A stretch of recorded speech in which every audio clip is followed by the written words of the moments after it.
말씀은 마태복음 6장 24절입니다. 한 사람이 두 주인을 섬기지 못할 것이니 혹 이를 미워하고 저를 사랑하거나 혹 이를 중히 여기고 저를 경히 여김이라. 너희가 하나님과 재물을 겸하여 섬기지 못하느니라. 아멘. 말씀 제목은 교회 안에 들어온 세상 쓰레기들입니다. 교회 안에 들어온 세상 쓰레기들입니다. 오늘 본문 말씀은 예수님이 산상수원에서 하셨던 말씀입니다. 산상수원 너무 잘 아시죠? 주님이 산에서 이제 말씀을 강론하셨습니다. 근데 가장 중요한 것은 이 말씀 이전에 좀 보실 게 뭐냐면 너희 보물 19절 너희를 위하여 보물을 땅에 쌓아두지 말라. 거기는 좀과 동록이 해하며 도둑이 구멍을 뚫고 도둑질하느니라. 오직 너희를 위하여 보물을 하늘에 뭐하라? 쌓아두라. 여러분, 이 말씀을 우리가 좀 집중하실 게 뭐냐면 너희를 위하여에 집중하셔야 돼요. 오늘 산상수훈에 나왔던 이스라엘 백성들은 절대적인 빈곤에 있었던 사람들입니다. 아주 가난한 사람들이 나왔습니다. 소외되고 가난한 사람들. 근데 예수님 이렇게 말합니다. 너희를 위하여 보물을 땅에 쌓아두지 말아라. 오늘 우리가 세상을 삽니다. 근데 우리는 무엇을 위해서 살아가죠? 먹고 살아야죠. 그럼 돈이 필요합니다. 그러니까 우리가 이 세상에 보물을 땅에 쌓아두지 말아야 되는데 오늘날 우리가 자본주의 아래에 살아가면서 대한민국에 살아가면서 더더군다나 서울에 살면서 우리가 이 세상을 살아갈 때 땅에 너무나 많은 보물을 쌓아두며 살 때가 많습니다. 예수님이 이렇게 말합니다. 너희를 위하여 뭐하라? 보물을 하늘에 쌓아두라. 여기서 보물은 뭘까요? 단순히 돈일까요? 아니요. 여러분이 가장 가치 있게 여기는 거예요. 어떤 사람은 그것이 돈일 수도 있고 어떤 사람은 명예일 수 있고 어떤 사람은 권력일 수 있고 어떤 사람은 성공일 수 있고 어떤 사람은 각기 내 자식일 수도 있고 아니면 누구일 수 있어요. 근데 그 보물을 땅이 아니라 하늘에 쌓아두라고 주님이 말씀하십니다. 왜 제가 이 말씀을 드리냐면 교회 안에 세상에 잡다한 쓰레기들이 많이 들어와 있습니다. 세상과 구별되어야 할 교회에 세상에 온다한 잡다한 쓰레기들이 들어와 있고 그러다 보니 성장의 우상, 강남의 우상, 돈 우상, 출세의 우상, 성공의 우상 이런 같은 세상 사람들이 너무너무 섬기는 그런 우상이 교회 안에 들어와 있어요. 설교에서도 기도에서도 우상 섬김이 간파되고 있습니다. 왜? 우리가 너무나 잘 아는 기복주의 때문에. 하나님이 복 주신다 말씀하셨어요. 기독교로 기복은 맞아요. 그러나 기복주의는 틀린 거예요. 우리 찬송 가운데 복의 그런 강림하사 찬송하게 합소서. 복의 그론이 누굽니까? 우리 하나님이세요. 그래서 신명기에서 복을 말할 때 그 복은 뭐냐? 하나님 그분이 생명이시기 때문에 하나님 그분이 복이 되신다라고 말합니다. 근데 우리는 복 받았다 하면 뭐예요? 우리 아이들이 좋은 대학을 들어가고 내 하는 사업이 잘 되고 내가 돈을 많이 벌고 내가 물질적으로 많이 벌면 그게 복이라고 생각해요. 세상이 말하는 복이에요. 물론 구약에도 물질적인 축복에 대한 말을 많이 해요. 근데 신약이 넘어와서는 이 복이 바뀌어져요. 어떻게? 하나님 그분이 복이신 거예요. 네, 분명히 말씀하고 있어요. 그러면 오늘 우리가 교회 안에 어떤 교회가 좋은 교회고 어떤 교회가 복받은 교회냐? 숫자가 많고 돈이 많고 뭔가 사람들이 많이 모이는 교회가 복받은 교회입니까? 귀한 교회죠. 문제는 뭐냐면 출세해야 성공해야 남보다 앞서가야 그리고 남보다 높이 서야 된다고 하는 그것이 예수를 잘 믿는 것이라는 공식이 어느 날인가 교회 가운데 들어왔어요. 길거리에서 전도하는 사람들을 들어보시면 예수 믿고 복 받으십시오라고 합니다. 근데 예수님 믿는 것까지 좋은데 복 받으십시오 혹은 예수님 믿고 구원 받으십시오라고도 들어보게 됐겠죠. 예수님 믿고 복 받는 거 맞아요. 우리 예수님 믿는 것 자체가 복 받은 거니까. 그 밑바탕에는 뭐가 깔려 있냐면 적극적 사고방식과 번영주의가 말하는 소위 말하는 예수 믿으면 대박 난다는 거예요. 근데 여러분 그거 아세요? 초대교회에 예수님 믿고 쪽박 찬 사람들이 너무 많아요. 다시 말하면 예수님 믿는 것이 그렇게까지 유쾌한 일이 아니었어요. 초대교회는. 왜? 핍박이 있던 시대이기 때문에. 예수를 믿으려면 생명을 내어놨어야 돼요. 바나바 같은 사람은 자기 전재산을 교회에 바쳤어요. 가난해졌단 말이죠. 그러니까 예수 믿으면 성공하고 예수 믿으면 소위 말하는 모든 일이 잘 되고 예수님 믿으면 만사 형통하고 그런 식의 공식이 없어요. 오히려 예수님을 믿게 되면 고난을 갖게 당하게 되고 예수 그리스도의 십자가의 고난에 동참함을 통해서 우리는 고통을 하게 세상에서. 왜? 예수님의 고난에 동참하기 때문에. 물론 하나님 나라의 축복은 분명히 있습니다. 그렇습니다. 하나님보다 높아진 모든 것이 우상입니다. 그래서 종교개혁자들이 뭐라고 해야 되냐? 인간을 기쁘게 하는 것이 아니라 하나님을 기쁘게 해야 된다. 그것이 우리가 종교개혁을 한 목적이다, 목표였다. 물어보죠. 우리 왜 교회 나왔습니까? 우리 왜 예배 드리나요? 목사님을 위해서요? 아니면 여러분 자신을 위해서요? 그럴 수 있죠. 근데 하나님을 위해서 예배 드리러 나왔잖아요. 많은 사람들이 하나님을 위해서 예배 드리러 나옵니다. 그리고 하나님 앞에 정성스럽게 헌금을 준비해서 하나님께 드립니다. 근데 어느 날인가 오늘날의 예배가 방청객 예배가 되어버렸어요. 방청객들 어떻게 하나요? 방송국에 앞에서 막 패널들이 막 하면 오오오 막 해주죠. 방관자적으로 쳐다보면서 계속 드리고 있어요. 근데 그 내 예배가 하나님 앞에 드려질지 않을지, 하나님이 내 예배를 받으실지 받으시지 않을지에 대한 생각조차도 없어요. 내가 예배 드리면 자동적으로 하나님의 예배를 받으실 거라고 그런 담대한 믿음을 가지고 나와요. 많은 사람들이. 이게 정말 심각한 거예요. 내가 하나님을 찾아 나오는 거, 하나님 그분이 좋아서 하나님을 내가 너무 사랑해서 내가 아버지께 영광을 드리기 위해서 찾아가면 그거 복 받아주는 거예요. 정말. 문제는 뭐냐면 자신의 영광과 이익을 위해, 탐욕을 위해서 나오는 거예요. 다시 말하면 하나님이 나의 유일한 이유이자 목적 되어져서 내가 그분에게 내 생명을 드리고도 아깝지 않는 분이기 때문에 기꺼이 내가 그분에게 나오는 거, 그게 성경에서 말하는 믿음이에요. 근데 오늘날의 믿음은 어떻게 바뀌어져 버렸냐면 나를 위한 하나님이 되셔야 돼요. 교회도 나를 위한 교회가 돼야 돼요. 교회가 나한테 맞춰주기를 원해요. 그러다 보니까 교회를 선택하는 겁니다. 교회를 선택하는 기준이 과거와 오늘날 좀 많이 다른 게, 과거에는 그나마 말씀을 많이 사모했기 때문에 그 하나님의 말씀이 어떻게 선포되는가, 얼마만큼 교회가 깨어있는 교회인가, 내가 이사를 왔더라도 그런 교회를 찾았다고 한다면 오늘날은 뭐냐면 갖춰져야 돼요. 저희 교회가 3층입니다만 아주 높은 3층이에요. 올라가기가 쉽지 않은 3층.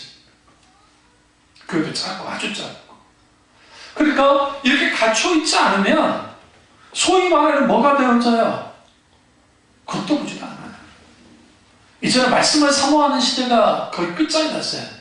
아모스 선지자가 그토록 예언했듯이 말씀의 기갈의 시대가 되어버린 이유가 뭐냐면 교회 안에 인본주의가 인간을 중심으로 한 모든 것들이 너무나 많이 들어와 있단 말이에요. 이 부분을 오늘 이제 살피려고 합니다. 첫 번째는 하나님보다 높아진 것이 없는지를 살펴야 됩니다. 내게 있어서 하나님보다 더 높은 게 있나? 가치 있는 게 있나? 모든 사람은 자기가 가치로 여긴 것을 따라갑니다. 운동선수들, 운동을 좋아하는 사람들, 야구 좋아하는 사람들, 축구 좋아하는 사람들, 축구한 다음에 거기에 열광합니다. 과거 저도 어릴 때부터 모태신앙으로 자라왔기 때문에 집안이 또 목사님, 목회자 집안들이니까 그러는데 그 집안 속에 자랐기 때문에 잘 알아요. 분위기도 잘 알고 어릴 때도 살아왔기 때문에. 근데 문제는 뭐냐면 내가 사랑하는 하나님과 내가 하나님을 사랑한다고 할 때 이 하나님을 사랑하는 것보다 내가 더 사랑하는 것이 있는지 없는지를 봐야 돼. 내가 가치 있다고 여기는 것 중에 하나님보다 더 가치 있다고 여기는 이 모든 것들이 뭐냐? 세상 쓰레기예요. 세상은 숫자를 자랑합니다. 세상은 높은 것을 자랑합니다. 큰 것을 자랑합니다. 많은 것을 자랑합니다. 세상. 성경은 뭐라고 합니까? 성경은 좁은 길에 대해서 말하고 좁은 물에 대해서 말하고 성경은 카도시, 거룩을 말해요. 하나님의 교회는 거룩해야만 한다. 이게 아주 중요합니다. 그런데 세상 것들이 너무 많이 교회 안에 들어와 버렸어요. 어떻게 들어왔습니까? 오늘 이 물질의 문제예요. 오늘 물질과 하나님을 겸하여 섬길 수 없다. 여기서 이 말씀을 좀 오해하는 게 뭘 어떻게 오해하냐면 물질이냐 하나님이냐를 선택하는 문제라고 생각해요. 지금 이 성경을 잘못 읽으면 그게 아니에요. 다시 읽으면 우리가 이제 영어 성경이나 헬라어 원전을 보면 이게 정확해지는데 이렇게 볼 수 있어요. 한 사람이 두 주인을 섬기지 못할 것이니 라는 표현은 뭐냐면 한 사람이 두 주인을 섬기지 못한다. 무슨 말이냐면 네, 아예 섬기지 못한다는 거예요. 주님 말씀은.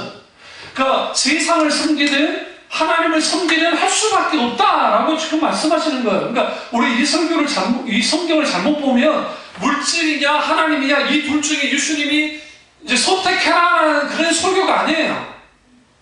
그런 말씀이 아니에요. 예수님은 딱 단호하게 말하는 거예요. 하나님과 그러니까 여기 보면 사람이 두 주인을 섬기지 못한다. 하나는 미워하거나 하나는 뭐 해야 된다? 사랑해야 된다. 하나는 중요하게 여기거나 아니면 가볍게 여겨야 된다.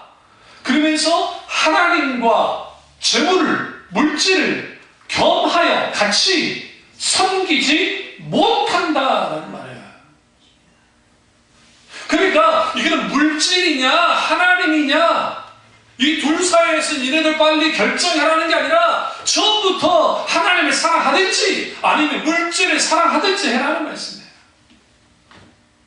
이게 원문에 가까워요. 헬라어 원문에. 근데 우리가 성경을 우리는 문맥을 보지 않고 그러다 보니까 많은 사람들이 성경을 그러니까 오해하는 거예요. 그래서 예수님이 25절에 그러므로 내가 너에게 이르노니 목숨을 위하여 무엇을 먹을까 무엇을 마실까 몸을 위하여 무엇을 입을까 염려하지 말라. 목숨이 음축보다 중요하지 아니하며 몸이 의복보다 중요하지 아니하냐 하면서 중요한 게 뭐냐는 정말 중요한 게 뭐냐는 거예요. 목숨을 위하여 무엇을 먹을까 마실까 몸을 위하여 무엇을 입을까 염려하지 말아라. 그러면 목숨과 몸이 중요하다는 거잖아요. 근데 목숨이 음축보다 중요하지 아니하냐 몸이 의복보다 중요하지 아니하냐. 목숨과 몸이 중요하다는 거예요. 의복 그리고 먹는 거 그것보다 내가 지금 생명 있는 거 숨 쉬고 있는 거 내가 살아있는 것이 중요하다. 왜 주님이 이 말씀하시냐면 오늘날 우리가 이 세상을 살아갈 때 무엇을 먹을까 무엇을 마실까 무엇을 입을까에 대한 문제는 과제는 우리가 죽을 때까지는 짊어져야 돼요. 중요한 문제이기 때문에. 돈 없이 살 수 있습니까? 없어요. 여러분 성경에 돈에 대한 그 말씀, 돈과 관련된 물질과 관련된 신구약 성경의 말씀이 300회 이상 나와요. 그 말은 무슨 말이냐면 아주 물질이 중요한 거예요. 사람들한테. 근데 역설적이기도 아주 물질이 중요하지만 하나님의 사람들에게 있어서는 물질에서 좌우되지 않는다는 거예요. 그래서 기꺼이 받아받은 초대교회 하나님의 사람들이 자기의 재산들을 교회에 바치는 거예요. 뭐 하려고요? 하나님의 나라의 영광을 위하여. 이게 아주 중요합니다. 과거에는 제가 어렸을 때 교회들이 하나님의 놀라운 부흥이 있을 때에 그때 보시면 정말 수많은 교회들이 자기 집을 바쳐서라도 교회를 세웠던 그런 기억이 있어요. 한국교회. 저당을 잡히고 그렇게 해서 그래서 교회들이 막 지어졌단 말이에요. 오늘날에 어느 교회가 건축하는데 집사님이 집 좀 전환합시다. 난리가 날걸요. 안 그럴까요? 과거의 교인들에 비해서 오늘날의 교인들은 헌신도가 낮아요. 시대가 많이 바뀐 것도 있지만. 왜 그럴까요? 왜? 우리에게 중요한 것이 이제는 하나님 나라가 아니었어요. 한번 물어볼까요? 과거 여러분이 70년도, 80년도, 저 80년도 제가 학생 때였기 때문에. 그러면 그때에 교회에서 팽배했던 게 뭡니까? 잘 살아보세요. 뭐 그렇다 치더라도. 하나님의 나라에 대한 소망이 컸어요. 천국에 대한 소망이 컸단 말이에요. 그래서 교회들마다 찬양할 때 천국과 관련된 찬양들이 많이 나왔어요. 하늘 가는 밝은 길이 내 앞에 있으니 하늘 가는 밝은 길이 내 앞에 있으니 음정박자 맞지 않는데 권사님들이 매일 앞자리 뭐 큰 교회에서 자라났으니까 앞자리에서 찬양하시면 음정박자가 안 맞아. 그런데 제 어머니가 이제 또 뜨거우신 분이니까 뒤에 앉아가지고 저를 데리고 저를 얌전한 애니까 막 돌아다니지도 않고 떠들지도 않으니까 앉혀놓으면 그 어렸을 때 그 권사님들이 찬양하면서 우시면서 그 하나님에 대한 하나님 나라에 대한 갈망함이 컸죠. 오늘날에는 우리 천국 얼마나 생각하세요? 여러분 천국 설교 많이 들어보셨어요? 교회 안에서? 거의 없죠. 이제는 사람들의 관심이 천국이 없어요. 천국은 뭐냐면 내가 예수님 믿고 죽기 길고 직전에 그때 가는 나라라고 생각해요. 하나님 나라는 그런 나라가 아니에요. 회개하라 천국이 가까웠느니라 할 때 그 천국은 이걸 데오파루시아 하나님의 나라 하나님의 왕국이라는 표현을 쓰는데 그 하나님의 나라는 예수님이 이 땅에 오실 때 이미 임한 나라예요. 우리가 죽어서 갈 하나님의 나라가 분명히 있어요. 있지만 이미 하나님 나라가 예수님을 통해서 임했다고요. 베들레헴에서 이 땅에 태어나셨을 때 하나님 나라가 임했어요. 그래서 우리는 하나님 나라 안에 살아야 돼요. 오늘 이 지금 마태복음 6장이 산상순이 하나님 나라의 백성의 정체성에 대한 말씀이에요. 하나님 나라의 백성은 어떻게 살아가는가? 물질로 살아가지 않는다. 물질과 하나님을 겸하여 섬기지 않는 자들이다. 그들은 자기들의 목숨과 몸을 더 소중히 여긴다. 무엇을 먹을까, 무엇을 마실까, 무엇을 입을까 염려하는 사는 사람들이 아니다. 왜? 너희 천부께서 어떻게 이 모든 것을 더해주신다잖아요. 먼저 그의 나라와 그 의를 구하면. 이게 단순한 차원에 나온 말씀이 아니에요. 길쌈도 하지 않고 아국의 번제제는 들풀도 하나님이 입히시고 너희 일가보냐 믿음이 적은 자들이라 30절에 말씀하시죠. 솔로몬이 입은 옷도 백합화에 비하면 아무것도 아니라고 말합니다. 왜 주님 말씀하실까? 이 사람들이 찌질해지게 가난한 사람들이라니까요. 원래 우리하고는 비교조차 할 수 없는 가난한 사람들한테 이 말씀은 어울리지가 않아요. 우리 이렇게 됐어야 돼요. 무엇을 입을까, 무엇을 먹을까, 무엇을 마실까 염려하라. 내가 먹여줄게.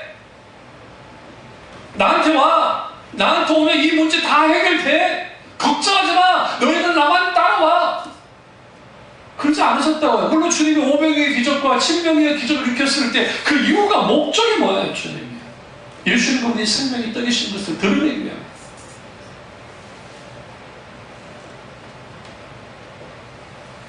이 모든 것이 이방인이 구하는 것이다라는 표현의 32절에 여기에서 교회 안에 들어와 있는 세상의 쓰레기들이 어떻게 들어와 있는지 알 수가 있습니다. 이방인들이 구하는 것이다. 뭐 하는 것을? 무엇을 염려하여 이르기를 무엇을 먹을까, 무엇을 마실까, 무엇을 입을까 하지 마라. 이는 다 이방인들이 구하는 것이다. 여기서 이방인은 뭘까요? 하나님을 믿지 않는 모든 족속들. 왜? 아버지가 없잖아요. 나를 입혀주고 나를 먹여주고 나를 마시게 할 아버지가 없잖아요. 이들에게는요. 근데 우리는 아버지가 있단 말이에요. 근데 우리는 아버지가 없는 사람처럼 살아간다는 거죠. 이게 문제예요. 이 부분이 예수님 말씀이죠.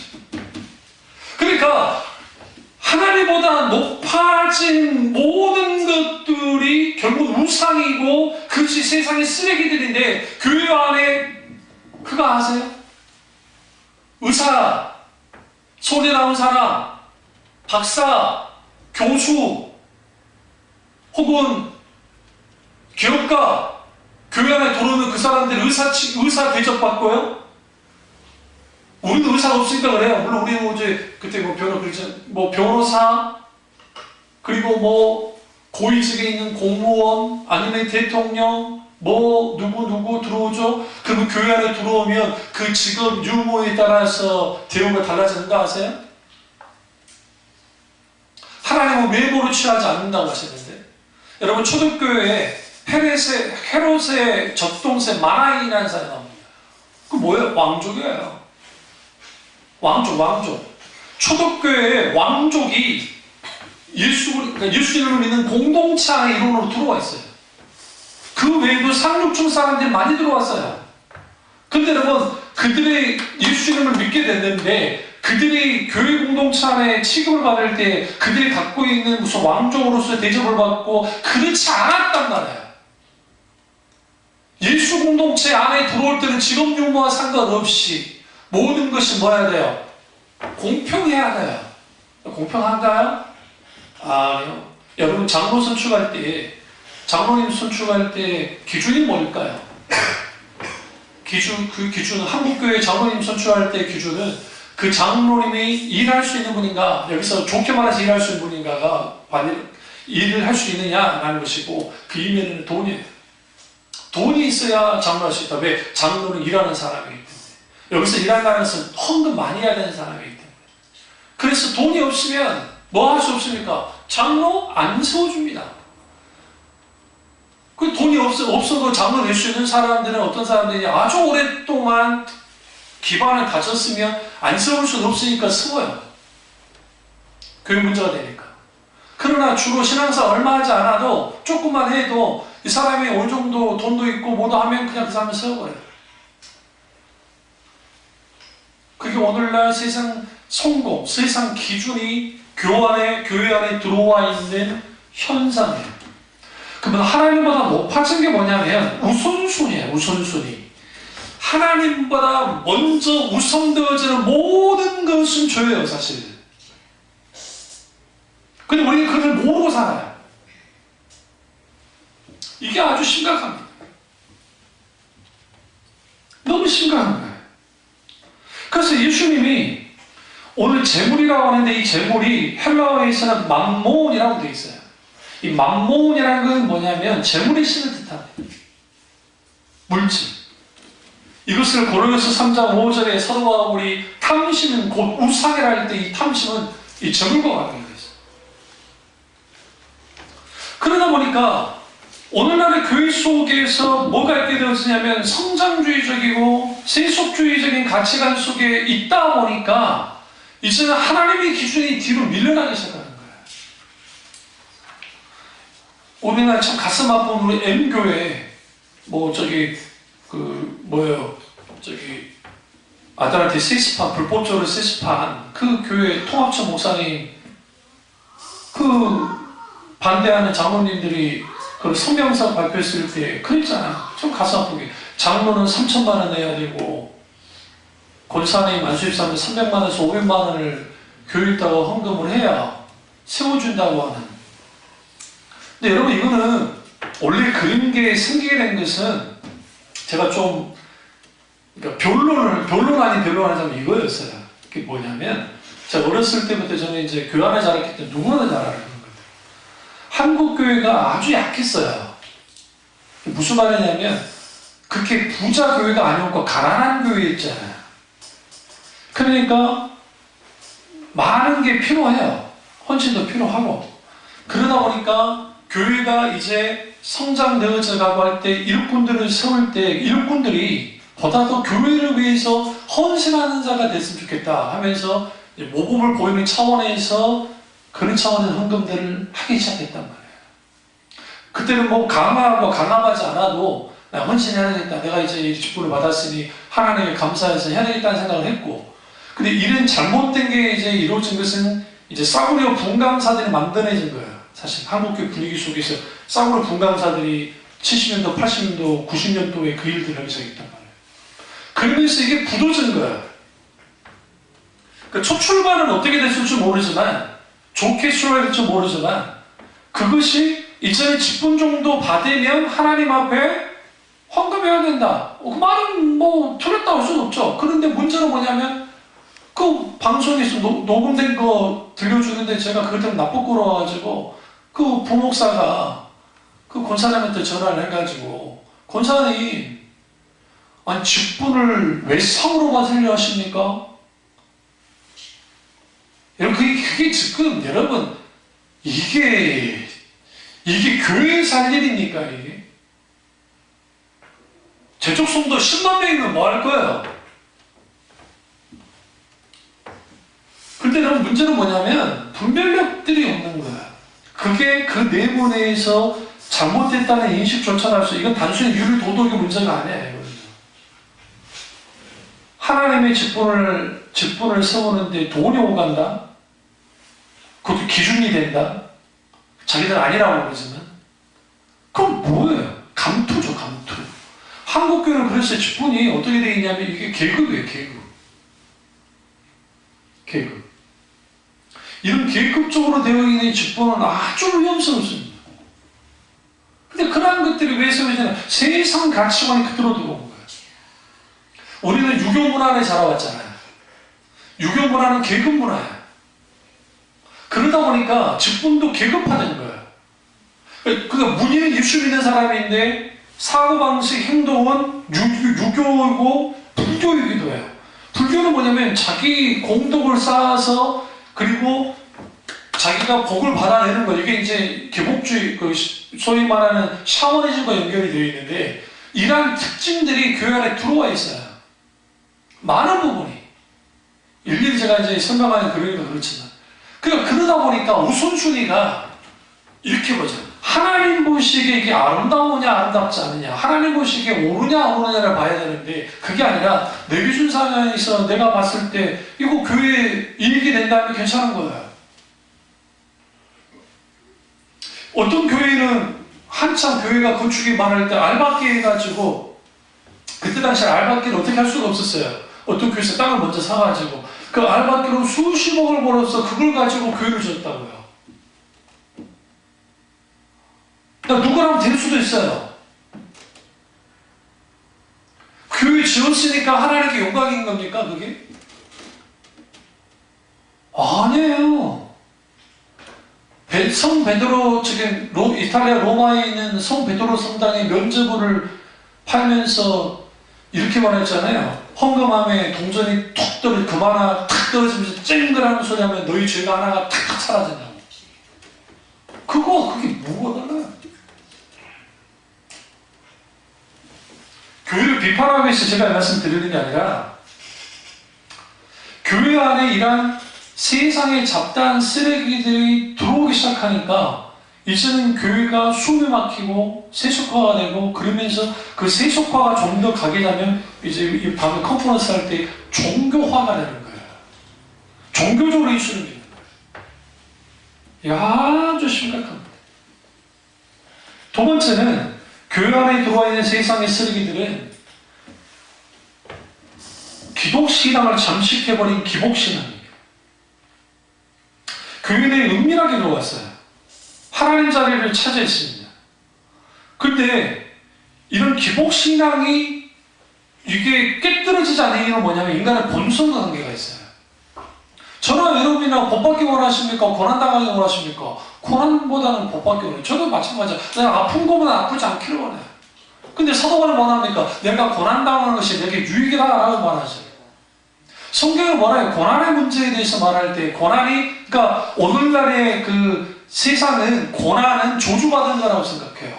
그렇지 않아요. 성경은 고난받음이 우리에게 유익이 된다고 그래요. 왜? 하나님 은혜를 더 구하게 되고 하나님을 더 의지하게 되고 하나님을 더 붙잡게 되기 때문에. 일부러 가서 고난받을 것까지는 없지만, 그러나 하나님 오용하신 그 고난이, 그 고통이 결국은 캐로시스, 오늘 설교하려고 했던 하나님의 캐로시스, 하나님의 낮아지심, 하나님의 고통받은, 하나님의 함께하심의 놀라운 은혜를 어느 때보다 더 경험해요. 주님 크신 은혜를. 거기서 우리는 뭘 배우느냐? 겸손해지는 거예요. 하나님은 창조주시고 하나님은 구원자시고 나는 피조물에 불과한 존재구나. 그걸 알게 되는 것이죠. 그러면 우리 한국의 기복신앙이 무분별하게 침투하게 된 시기가 언제이느냐? 아이러니하게도 6.25 전쟁 이후예요. 여러분, 한국 교회사를 들여다보시면 여러분 뭐 예수천당 최문도 목사님 들어보셨죠? 예수천당 불신주요 하시면서 했던 최문도 목사님 계시고 주기철 목사님 여러 이제 목사님들이 많아요. 최익도 목사님이 이제 있고, 근데 김익도 목사님, 최문도 목사님. 그리고 근데 이러한 목사님들이 할 때에는 그때 당시 기독교는 뭐냐면 조선 사회가 예수님 야소교를 믿는 것을 그렇게 탐탁 상태였기 때문에 이게 핍박 아닌 핍박을 받게 되는 거예요. 역설적이로 나라가 위태해지니까 정략적으로 서양 선교사들과 함께 하려고 고종과 명성황후가 한 것뿐이지 실제로 기독교에 대해서 그렇게까지 호감이 있지는 않았다는 거예요. 그러니까 처음 들어왔던 우리나라의 기독교는 서상윤을 통해서 중국 청나라를 통해서 북쪽에서 먼저 우리는 성경이 먼저 들어왔고 성경이 먼저 들어오고 난 다음에 생겨난 기독교예요. 아페셀러나 언더우드가 감리교 아페셀러 언더우드 선교사가 인천의 제물포항으로 1884년에 들어올 때 그때는 이미 한국 안에 기독교인들이 있었다고요. 소수이긴 하지만. 근데 그들은 하나님의 말씀이 들어온 거예요. 그 말씀에서 깨진 거고, 토마스 선교사가 제너럴 셔먼호를 타고 오다가 대동강에서 이제 자초되죠. 그러다가 박유수나 누군가 그 평양 강사 그 사람이 이제 잡아다가 목을 베요. 목을 베어 죽인단 말이에요. 죽였을 때 그때는 아직 선교사들 들어오기 전에 들어오기 전인데 그때 한글로 토마스 선교사가 성경 전체는 아니지만 신약 성경의 일부분을 이제 번역을 하고 갖고 들어오다가 종이질이 너무 좋으니까 그 죽였던 그 나아전부터 시작해서 집에다가 도배를 해놨단 말이에요. 도배를 해놨는데 어느 날인가 이거 딱 보는데 계속 읽을 거잖아. 한글이니까.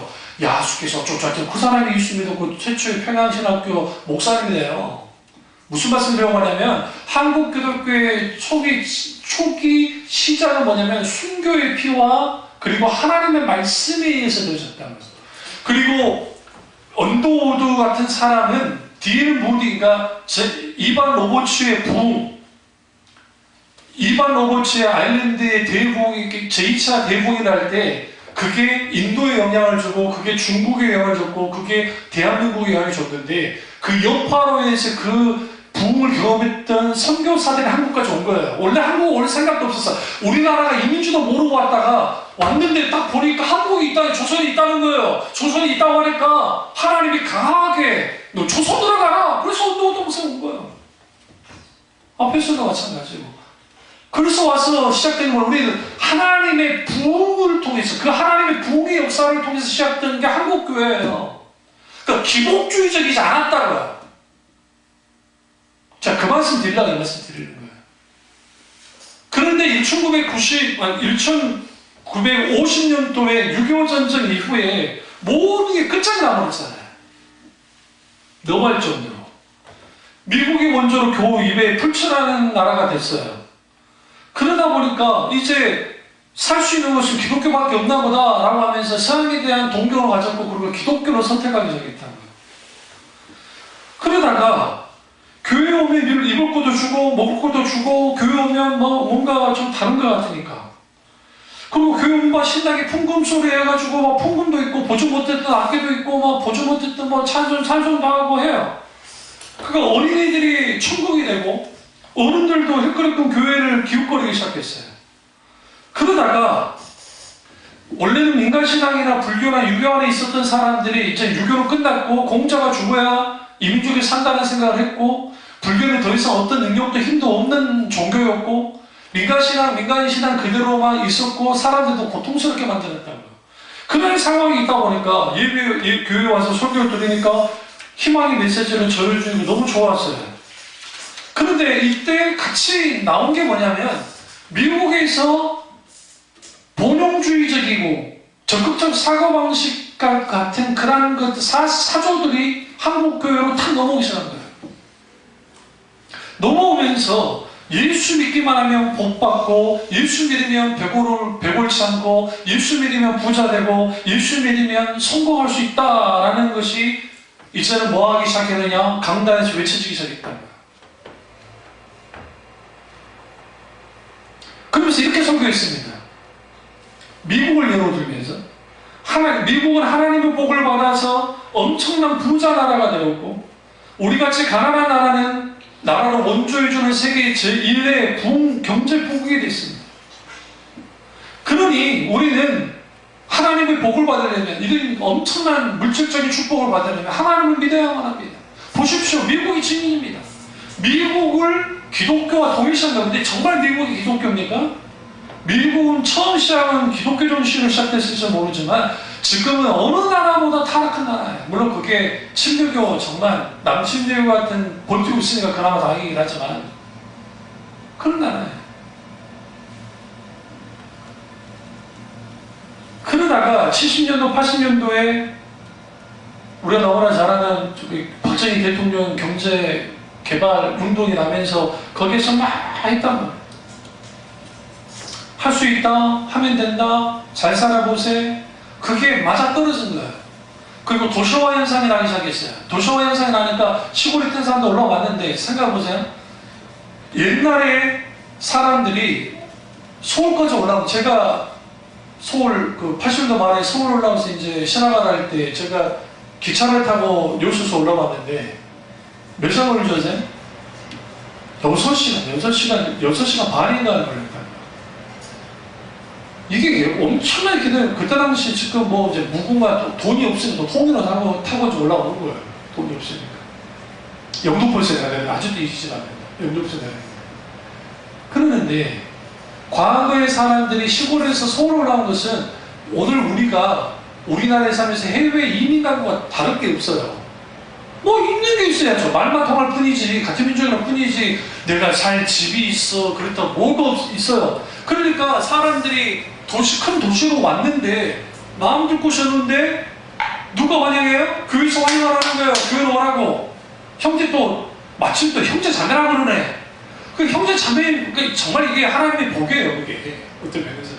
그러니까 그때 몰려와서 했어요. 그러면서 뭘 심어주기 시작했냐면, 하나님의 말씀을 온전히 있는 그들의 말씀을 해줬으면 괜찮은데, 그런 분도 계셨겠지만 그게 아니라 힘들고 어려우니까 그들의 아픔을 동감해주고 그걸 막 쓰다듬어주는 것까지 좋았는데, 거기에 예수 믿으면 복받고, 예수 믿으면 잘되고, 예수 믿으면 성공하고, 예수 믿으면 좋은 차를 탈 수 있고, 예수 믿으면 아파트에서 살 수 있다는 것을 하기 시작했고, 슈퍼스타 같은 목사들이 나오기 시작했단 말이에요.